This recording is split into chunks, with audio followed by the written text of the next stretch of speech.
The scene is set on New World, and Marco is saying, "Alright, thanks again for the ride."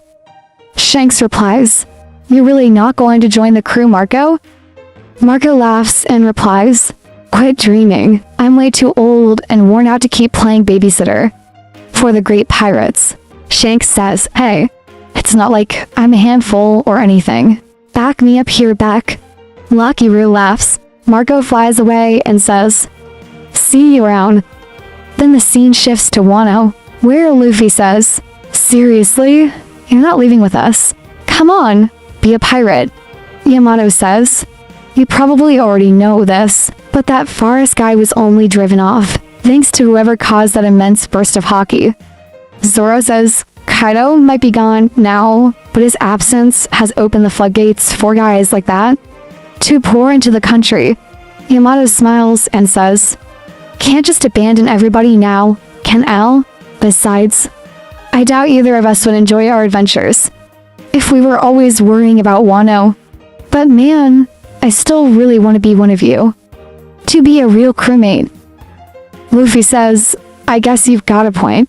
It would be a load off my mind. Okay, I'll leave Momo and the others to you." Yamato replies, "Alright," Zoro says. "Careful, Yamato. Momo has a lot of pride. Don't wound it." Yamato says, "I know. I'll find another reason for me to stay." Then Marco enters and says, "Straw Hat, there's a ship nearby that will give me a lift, so I'll be heading off first." As Luffy sees Marco, he says, "Marco, you're leaving already?"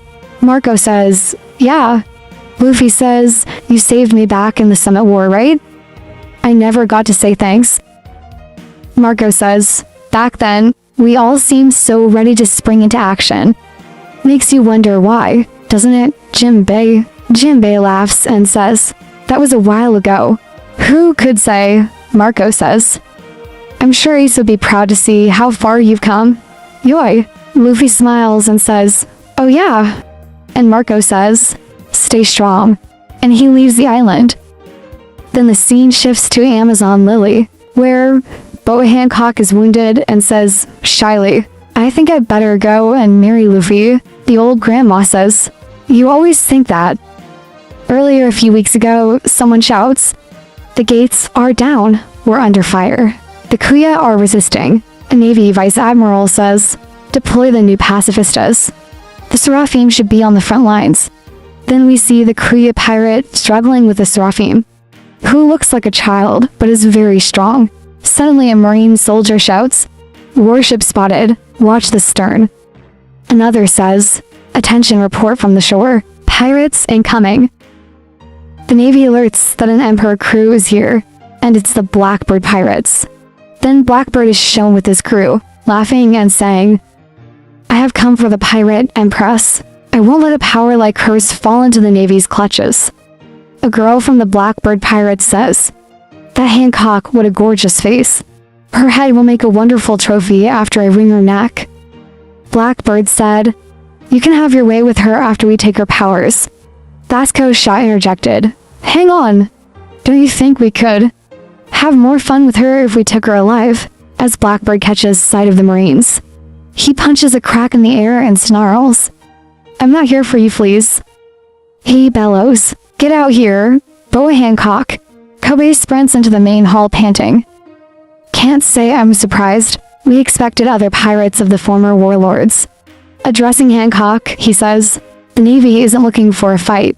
If you surrender yourself to us, I promise we'll leave immediately." Another woman interjects, "Let us handle this, sister. This hero of theirs is surely conceited." Furious Hancock retorts, "Don't waste your breath. I will never submit to another's captivity." She storms outside. Meanwhile, Teach's pirates are under attack by a small Seraphim. Blackbird exclaims, "You're kidding. White hair, brown skin, and black wings. This kid took all of you down himself." The little PX then charges at Blackbird. He grunts, "Damn it. Apache Fiesta brat. What the hell is going on?"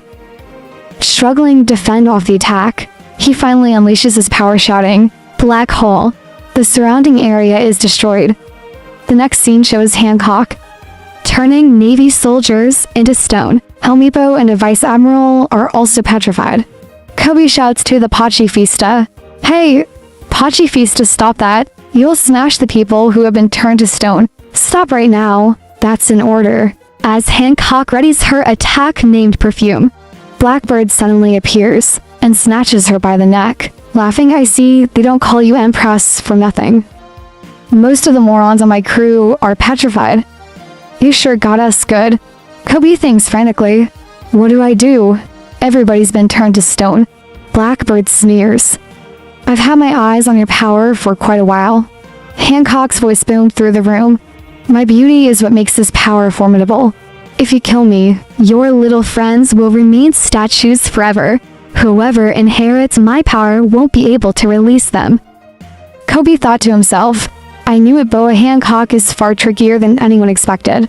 Blackbird turned to Kobe and said, Seems like we're at a bit of an impasse. Doesn't it, hero? You did me a favor at Rocky Port. That made it possible for me to oust Choku and become the boss of Pirate Island.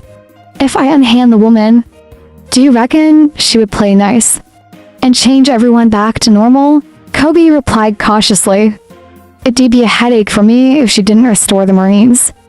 Hancock spoke up. I will do it, if you to get off my island. Blackbird remained skeptical. You know, I just don't buy it. The way I see it, if I let go, you would just turn us to stone, right? I honestly don't think any man can resist your charms. This is a real head scratcher, but I guess I gotta kill you. Kobe shouted, Please wait. Don't throw all those lives away. Suddenly a voice was heard. I knew that Navy would lay siege to the island, but I didn't think the terrain here would get this devastated. Sorry, I am Lay Hancock. Blackbird was shocked. Dark King Rayleigh the Dark King, appeared before them and said, Whitebeard's old apprentice, I know it's immature to admit this, but I really don't like you. Hancock exclaimed, Rayleigh. Kobe was also stunned. What? The Silver's Rayleigh? Even the Blackbird pirates were shocked. Rayleigh took control. Hancock released everybody that has been turned to stone. I will ensure this de-escalates without issue. Then the invaders will leave the island. I won't allow any funny business. The scene shifted to the present day. Shakuyaku spoke. I am so glad you managed to survive that. It's thanks to you, Rayleigh. Progress sometimes causes new problems. Even the Cam Belt isn't safe anymore. With Vegapunks, sea stone paddle ships out there, the old woman added. Between the Navy's new weapons and Blackbeard's rival, I thought we were done for. Rayleigh explained. To be frank, we got lucky.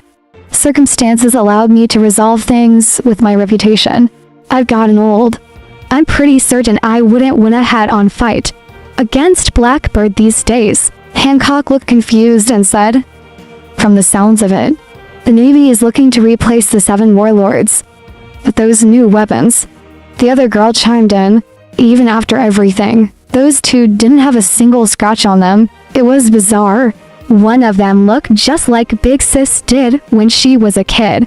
The scene shifted to the ship on the river and someone said, Yes, we will be docking at Egghead Port soon regarding the kidnapping of Captain Kobe. News spread across the world. Captain Kobe, the hero of the Rocky Port incident, has been abducted by one of the 4 emperors Blackbird. His current status is unknown, and the chapter ends.